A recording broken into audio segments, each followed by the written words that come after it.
Muy buenas noches, señores y señores. Bienvenidos al desarrollo de la clase correspondiente a la materia de ciencias naturales. Bienvenidos, un gusto poder compartir con ustedes esta hora de clase.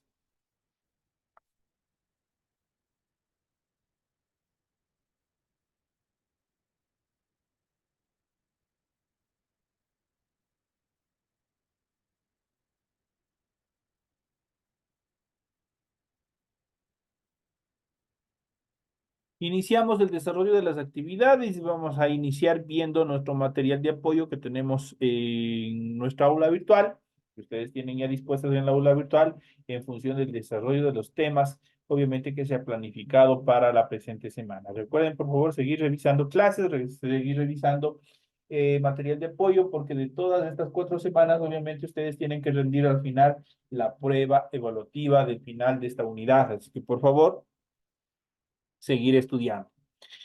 Vamos a iniciar sobre el proceso, obviamente, de las actividades de las pruebas de evolución. Solo regálame un segundito nomás.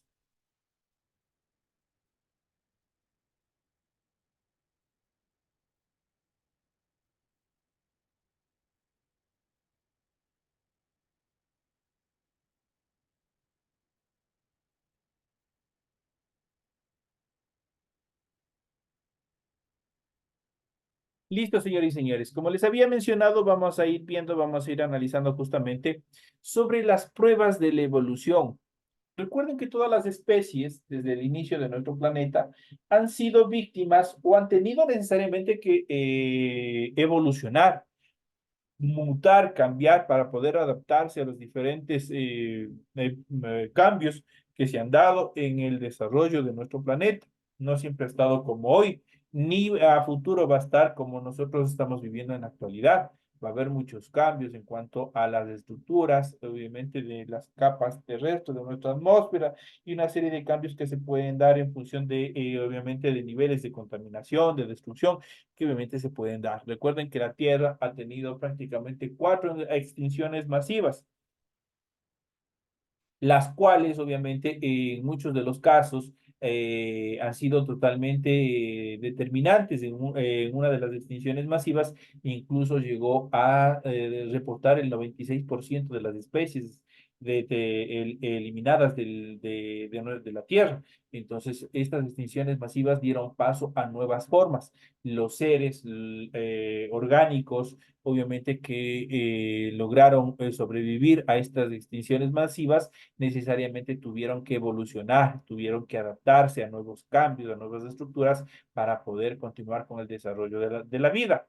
Y dentro de estas características, las pruebas de evolución de las especies, en este caso Charles Darwin, elaboró su teoría a partir de la observación de las especies en los diferentes ambientes y del estudio de fósiles. ¿Qué son fósiles? Prácticamente son vestigios petrificados, obviamente son huellas, son vestigios, restos de determinados animales, moluscos, lo que haya habido, obviamente que existieron en un pasado anterior. Y obviamente que esto nos ha permitido o ha permitido a los biólogos poder analizar y descubrir qué es lo que les pasó, cómo vivían, de qué se alimentaban y cuáles fueron las posibles causas de su extinción. Desde entonces, los diversos científicos que han estudiado la evolución han tenido que encontrar pruebas que justifiquen sus diferentes teorías. El conocimiento o el reconocimiento de fósiles guía en un estrato nos permite conocer características como la edad del estrato o el clima del periodo en el que se formó. Las principales pruebas de evolución con las que contamos actualmente son las siguientes. Primero, obviamente, el registro fósil. Esa es una característica, uno de los elementos fundamentales. El estudio de los fósiles ha permitido saber las características de especies que dejaron de existir por uno o varios motivos, o dentro de los cuales podemos mencionar, por ejemplo, su hábitat cambió y como no estaban bien adaptados al nuevo hábitat, tuvieron que extinguirse, que murieron y desaparecieron. Otra de las características que sustenta esta teoría es que evolucionaron y dieron lugar a otras y nuevas especies mejores adaptadas, mejores acondicionadas para los climas o para las características ambientales, obviamente que se iban formando. Otra de las estructuras, de las pruebas evolutivas en las cuales se pueden sustentar es la anatomía comparada. Como su nombre lo indica, ¿qué es la anatomía comparada? Anatomía prácticamente el cuerpo, la estructura corporal. Y cuando hablamos de comparada es una comparación entre diferentes seres. Entonces, la anatomía comparada, todos los seres vivos actuales estamos de cierta manera emparentados en mayor o menor grado. En anatomía comparada distinguimos tres tipos de órganos. Por ejemplo, aquí tenemos la función y tenemos los seres a los cuales pertenecen. Por ejemplo, aquí nosotros podemos observar extremidades superiores de determinados animales, tales como los murciélagos, tenemos la ballena y tenemos el ser humano. Dentro de sus funciones, ¿qué es lo que hace el del murciélago? La extremidad le permite volar, a la ballena le permite nadar y al ser humano le permite caminar. ¿Qué es lo que estamos haciendo? Acá estamos comparando entre distintos seres cuáles son las características comunes que presentan ellos en función, por ejemplo, de la anatomía, de su anatomía, de sus extremidades. Entonces, una de las características de la anatomía comparada. Mientras el siguiente, por ejemplo, tenemos órganos homólogos. ¿Qué son los órganos homólogos? Vamos a ver. Son órganos de especies diferentes que presentan la misma estructura, pese a ser utilizados para funciones distintas. Son órganos homólogos las extremidades anteriores de estos organismos. Y en cuanto a los órganos análogos, por el contrario, los órganos análogos son órganos de especies diferentes que tienen distintas estructuras, pero una forma similar, ya que son utilizados para la misma función. Por ejemplo, las aletas de la ballena y un pez o óseo son órganos análogos porque ambos tienen la misma función, pese a tener diferente de estructura, su función, su utilidad es la misma. Eso en cuanto a la anatomía comparada. Aquí podemos observar la aleta de la ballena y la aleta del pez óseo. Ambas, obviamente, les permite nadar, les permite moverse. Si nosotros vemos la estructura, es totalmente diferente, tanto de la ballena como del pez óseo. Pero si regresamos a la característica anterior, nosotros podemos ver que entre el murciélago, la ballena y el ser humano tienen características casi similares. Tienen estructuras similares, tienen pequeños huesos que están conformando dedos y otras características fundamentales. Su estructura anatómica es casi similar, pero su función es totalmente diferente.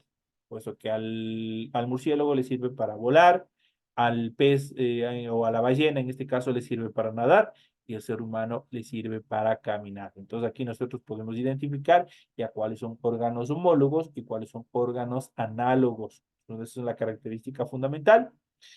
Entonces, en cuanto a los órganos vestigiales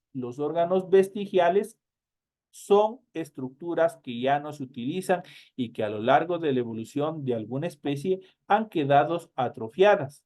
Los órganos vestigiales son seminiscencias estructurales de órganos que eran útiles en los antepasados de una determinada especie, pero que con la evolución en los nuevos seres ya dejaron de ser útiles, se atrofiaron o cambiaron. Esto en cuanto a las determinaciones que nosotros hemos visto en función de la anatomía comparada. Entonces, la anatomía comparada se fundamenta en tres estructuras: órganos homólogos, órganos análogos y por último los órganos vestigiales. En cuanto a la embriología comparada, cuando hablamos de embriología comparada, esta hace referencia justamente a los fetos, hace referencia a los embriones, cuáles son las características similares o diferencias que existen. Obviamente igual vamos comparando entre embriones. En los animales con reproducción sexual, sobre todo desde la fecundación hasta el nacimiento del nuevo individuo, el embrión va sufriendo una serie de cambios.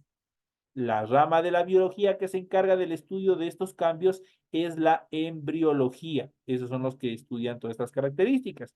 Y para muestra de este proceso, aquí tenemos la siguiente comparación, el estudio de determinados embriones. Por ejemplo, el desarrollo del embrión de un pez, el desarrollo del embrión de una ave, el desarrollo del embrión de un chimpancé y del desarrollo del embrión de un ser humano. Dependiendo, mientras más amplia sea las similitudes que existan, quiere decir que de acuerdo a la embriología existe una familiaridad mucho más cercana. Dentro de estas características vamos a ver lo siguiente, por ejemplo, el desarrollo embrionario del pez, del ave, del chimpancé y del ser humano. Si ustedes pueden observar los embriones, en un inicio, en la primera etapa, son totalmente similares, son símiles, son características propias. Obviamente ustedes pueden observar la estructura, la cola, la cabeza son totalmente similares. Donde empiezan a haber ya cambios es a partir de del proceso evolutivo de las siguientes etapas, a medida que sigue madurando y ampliándose el embrión. En la siguiente etapa del desarrollo del embrión del pez, nosotros vemos que ya va tomando casi su forma cotidiana, normal, mientras el desarrollo de la ave va cambiando, va teniendo otra característica, y esto ya lo separa el embrión del pez al del ave. Pero en función del embrión del ave, del chimpancé y del ser humano, en la siguiente etapa, todavía continúan con características casi similares. Y sobre todo en el chimpancé y en el ser humano, nosotros podemos, hasta la siguiente etapa, nosotros podemos ver ya estructuras totalmente similares. En la última etapa, el desarrollo del pez ya tiene su forma habitual, el desarrollo del ave obviamente ya ha cambiado totalmente, pero en función del embrión del chimpancé y del ser humano, guardan características totalmente similares, tienen características similares. Entonces, eso quiere decir que existe un parentesco mucho más arraigado entre el chimpancé y el ser humano. Eso no significa que nosotros hayamos evolucionado o que nosotros descendamos como se lo ha tratado anteriormente de una forma equivocada. Obviamente, nosotros al pensar o al determinar por determinar o determinación de determinados científicos que mencionan que nosotros descendemos del mono. Nosotros no descendemos del mono, pero sí estamos de acuerdo a la estructura y al estudio, a la organización de las ciencias naturales. Nosotros estamos en la misma estructura, en el mismo grupo de los homínidos. Y para eso nosotros ya hemos de ir viendo más adelante la división y la estructuración taxonómica que ha hecho las ciencias naturales para poderlos agrupar y estudiar de mejor manera a las diferentes especies. Entonces, esto es lo que hace la embriología comparada. Va comparando los embriones para determinar qué grado de parentesco o de afinidad existen entre determinados seres. Y nosotros en estos cuatro embriones que hemos visto, que hemos podido analizar, nosotros vemos de hasta qué punto obviamente mantienen determinadas similitudes y a partir de qué momento obviamente van cambiando y van tomando su forma original. Entonces son las características fundamentales y mediante los cuales obviamente la embriología comparada va comparando, como su nombre lo dice. En este sentido, si comparamos el desarrollo de los embriones de diferentes especies de vertebrados, observaremos que en los primeros estadios, cada una de estas estructuras que nosotros hemos visto, cada una de estas líneas, se llaman estadios dentro de la embriología comparada. Los embriones son casi idénticos entre sí en el primer estadio. Las diferencias se van acentuando según avance el desarrollo del embrión.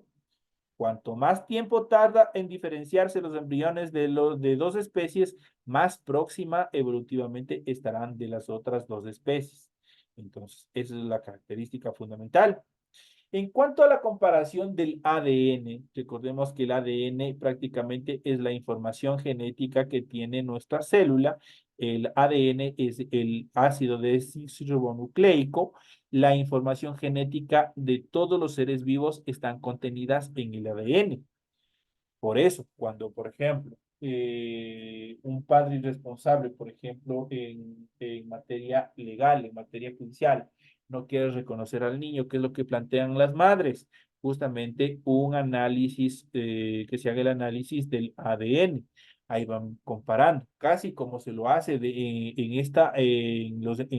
la embriología comparada, así van comparando, pero eso se lo hace a partir de la célula.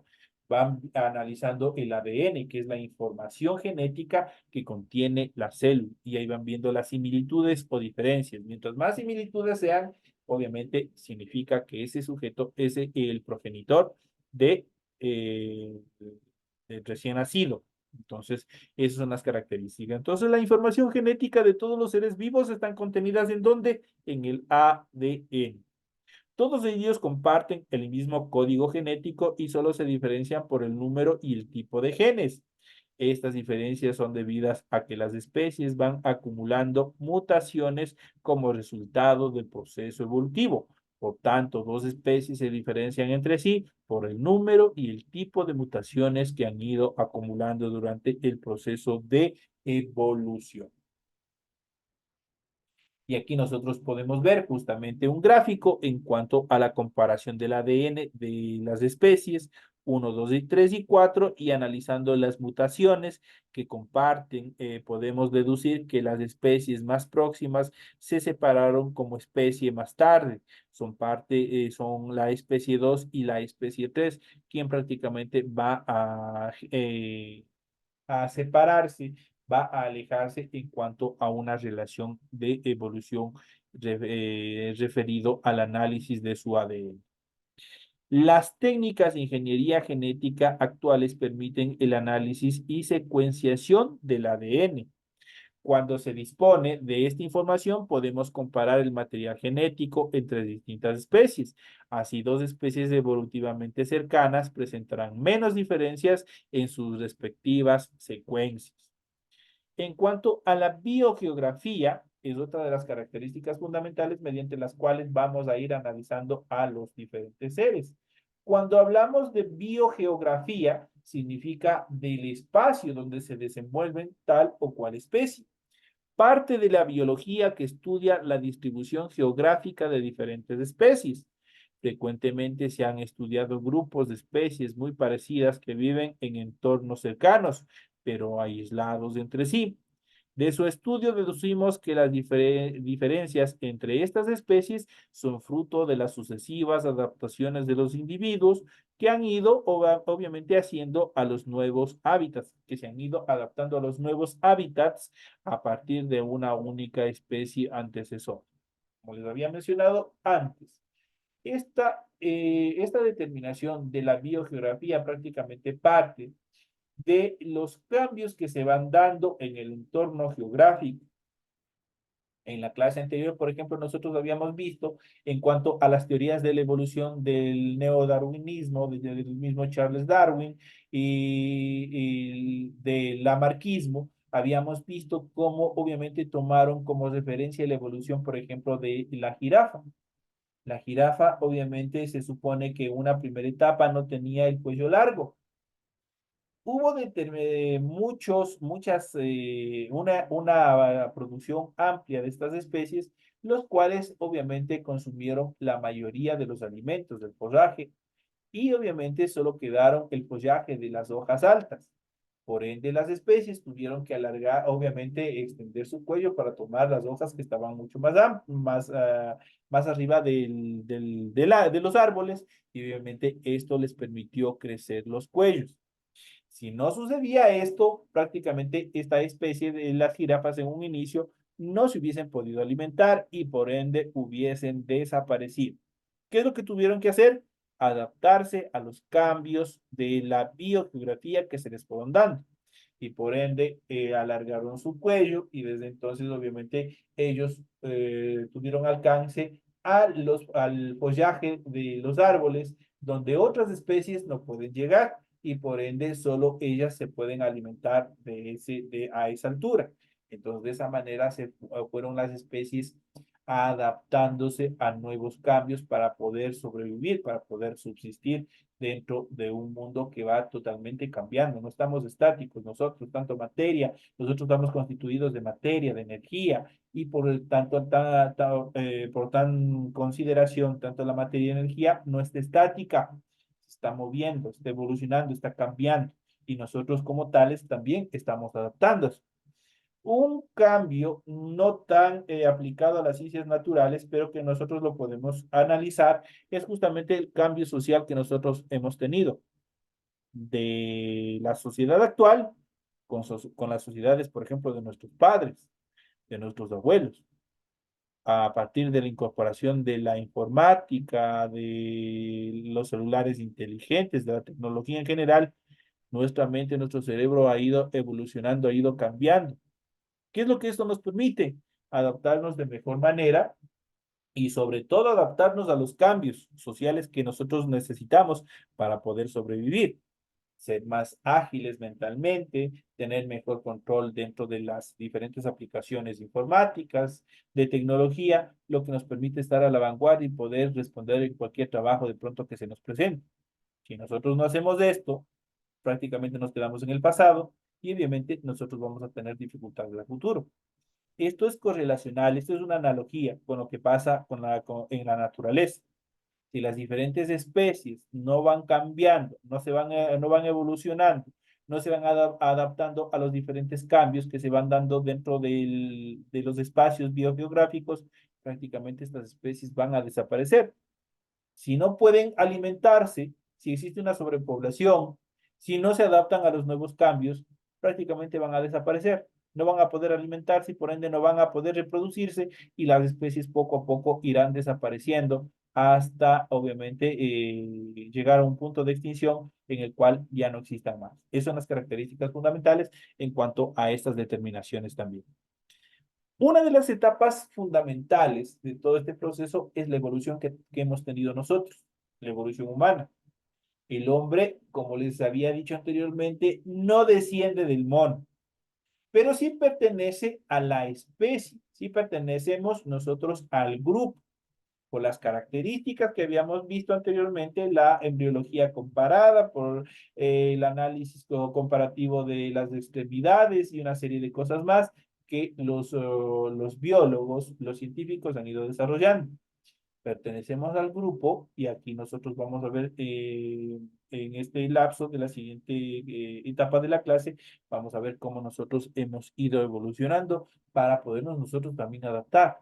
No siempre nosotros desde el primer hombre que apareció, no se adaptó al 100% y por ende tuvo que extinguirse y dar paso a una nueva especie.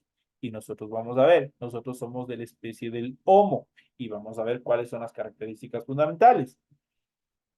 En este sentido, el ser humano forma parte del gran grupo de los primates. El grupo de los primates está compuesto por los gorilas, los orangutanes, el chimpancé y obviamente el hombre, todos los que son homínidos. Ahí estamos agrupados todos. Entonces, el ser humano forma parte del gran grupo de los primates en primer lugar. Junto al orangután, en su nombre técnico pongo SP, el gorila, gorila SP y el chimpancé, pan SP. Partimos un antepasado común y una serie de particularidades. ¿Cuáles son esas particularidades que nos hacen superiores dentro de esta especie de los primates?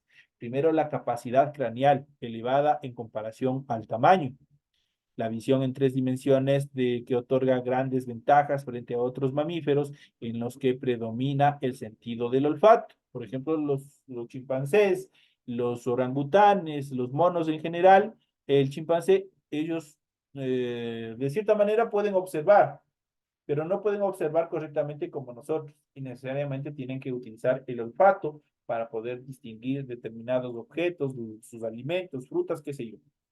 Eso en cuanto a la determinación. Los dedos pulgares oponibles en las cuatro extremidades. El ser humano ha perdido esta capacidad de los pulgares de los pies, porque nosotros no necesitamos trepar árboles, nosotros necesitamos caminar y correr. Entonces, por tal determinación, los dedos pulgares fueron desapareciendo y se fueron atrofiando, fueron cambiando justamente para poder desarrollar esta habilidad que tiene el ser humano. La tendencia al bipedismo. ¿Qué es el bipedismo? Pararnos en nuestras dos piernas, sobre nuestras dos piernas. Esa es la tendencia al bipedismo. Solo es Buenas noches, dicen recién otra vez ingresando. Yo no estaba sin internet y no pude entrar a la clase puntual. No se preocupe, compañero, más bien bienvenido. Y en todo caso, si se ha perdido desde el inicio de la clase, usted puede repetirse. Y de hecho, está en la obligación de repetirse esta clase que va a estar grabada, va a estar subida y en pocos instantes más. Ya, gracias, dicen. Entonces, dentro de estas características, les había dicho que la tendencia del bipedismo solo es completo en el ser humano. El gorila, el chimpancé, los monos también pueden hacerlo, pero no completamente. Ustedes pueden ver que para correr necesariamente tienen que ponerse en cuatro para agarrar velocidad. Nosotros no. Nosotros ya tenemos el bipedismo completo. ¿Qué es el bipedismo? Que nosotros obviamente nos apoyamos en nuestras extremidades inferiores para poder desarrollar nuestras actividades. Otra de las características es la estructura y comportamiento social complejo, periodo de cuidado de las crías muy prolongado. Otra de las características es la ausencia de la cola presente en otros tipos de primates, aunque el gorila, el chimpancé ya no lo tienen, pero determinados homínidos, obviamente determinados primates sí tienen, obviamente, presencia de cola, pero nosotros, en los seres humanos, ya no. La única especie que actualmente existe del género Homo es el Homo sapiens, o sea, nosotros. ¿Qué significa Homo sapiens?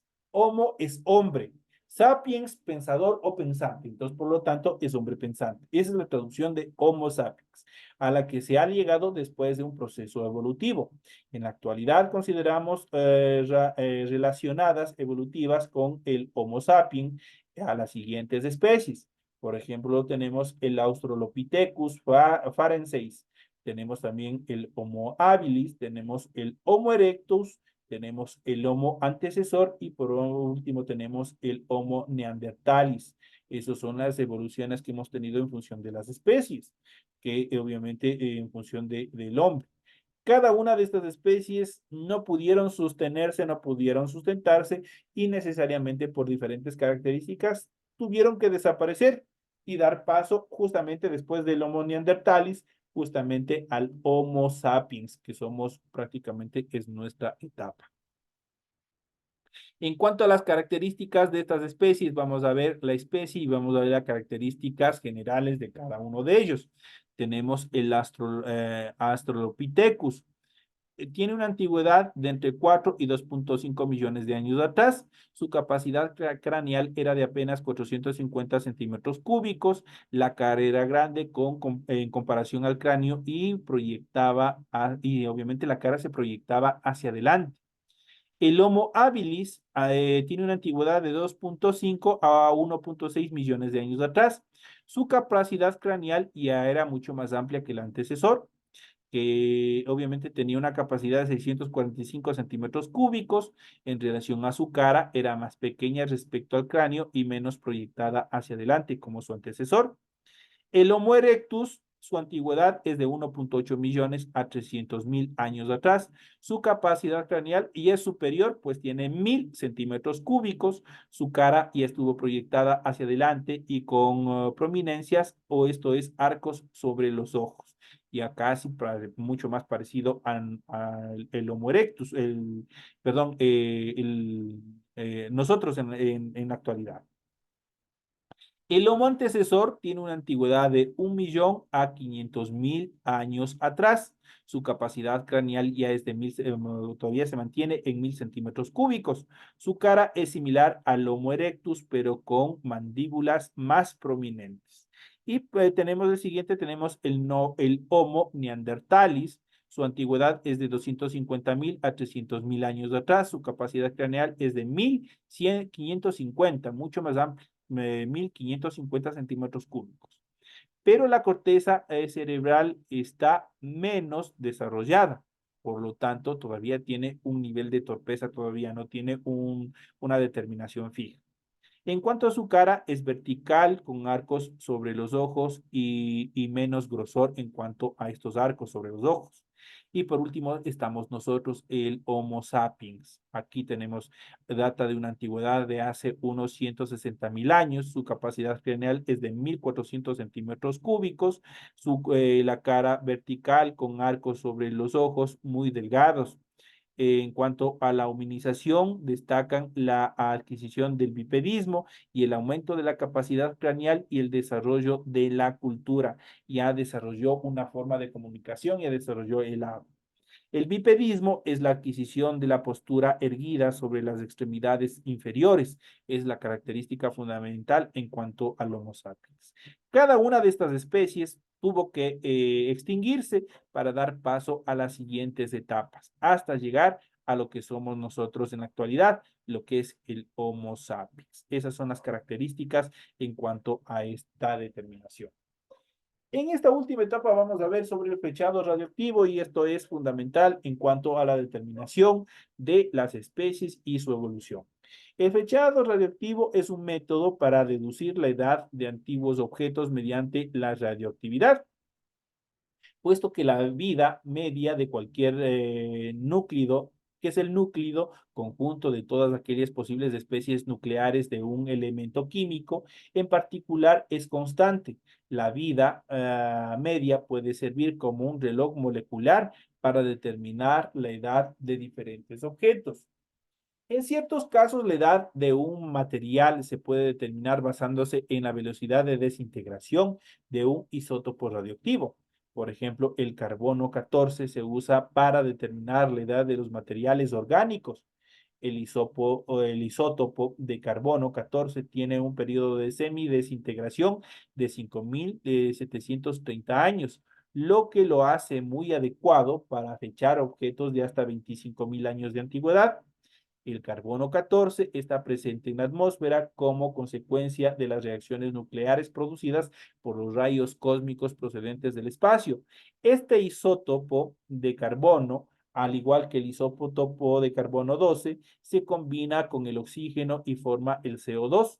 Los seres vivos intercambian continuamente CO2 con la atmósfera, de forma que mientras están vivos mantienen constante la producción de carbono 14 y carbono 12 y su composición isotópica es la misma de la que la atmósfera que la rodea. En cada gramo de carbono de nuestro cuerpo hay suficiente carbono 14 para que se produzcan 15 emisiones por minuto. Cuando muere, cesa este equilibrio y la desintegración del carbono 14 no es compensada por el carbono atmosférico existente. Empieza el proceso de desintegración. La cantidad de C14, de carbono 14, va disminuyendo con el tiempo, por lo que basta medir el número de desintegraciones que se producen para determinar la fecha en que murió un determinado organismo. De esa manera se puede identificar, obviamente, en qué fecha, obviamente, por ejemplo, murieron los dinosaurios, en qué fecha murió determinados antecesores, por ejemplo, en la época precolombina, por ejemplo los incas aquí en América Latina, lo que hoy es América Latina, poder determinar en más o menos de qué edad proceden determinados esqueletos de antecesores, obviamente, que a nosotros que vivieron en estos territorios. Eso nos permite determinar justamente el fechado radiactivo, la fecha en que murieron o dejaron de existir determinados seres, tanto biológicos como obviamente seres no biológicos. Esos son los temas que nosotros hemos visto en el desarrollo de la presente clase. Ha sido un gusto haber compartido con ustedes el desarrollo de la clase correspondiente a ciencias naturales. Por favor, revisen las clases, estén siempre pendientes porque al final de todo este proceso, ya saben, tienen una evolución, una evaluación que desarrollar. Por favor, tengan mucho cuidado con los temas que se les va habilitando para que ustedes obviamente presenten también las tareas de forma oportuna. Señoras y señores, me despido de todos ustedes, no sin antes desearles que tengan un feliz fin de semana, una feliz noche y nos estaremos viendo hasta la próxima clase. Ya, Licen, gracias. Hasta la otra semana, entonces. Hasta el miércoles, licenciado. Hasta la otra semana, Alicia, una buena noche.